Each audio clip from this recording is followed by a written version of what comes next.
Ներուղագրության հիմնական կանոններ։ Առաջինը՝ թվականների գրություն բառերով ու թվանշաններով։ Գրական և առօրյա խոսքում թվականները հաճախ գրվում են բառերով։ Պաշտոնական փաստաթղթերում սովորաբար օգտագործվում են թվանշաններ, երբեմն զուգահեռաբար և թվանշան, և բառ։ Երկրորդը՝ տարիների գրությունը։ Տարիները միշտ գրվում են թվանշաններով։ Օրինակ՝ 2025 թ. 2025 թվական։ Երրորդը՝ թվական բառի կիրառությունը։ Թվականը գրվում է առանձին թվական բառից։ Ճիշտ է 1918 թվական, սխալ է 1918 թվական իրար հետ կպած։ Թ հապավումը գրվում է առանց բացատրի՝ 1918 թ.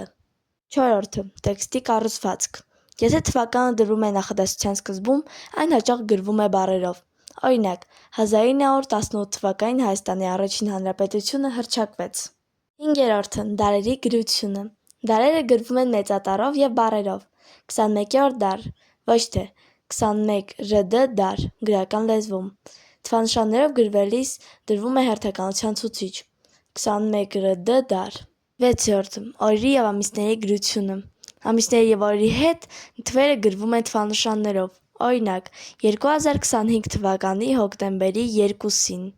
Գրական ձևով կարող է գրվել 2025 թվականի հոկտեմբերի 2-ին։ Յոթերորդը՝ օրինակների համադրություն։ Թվանշան գումարած բառ 2025 թվական 1 դեկտեմբերի նիստը։ Միայն թվանշան 2025 թ. 01-12 2025, մասնավորապես պաշտոնական գրագրության մեջ։ Միայն բառերով 1991 թվականին։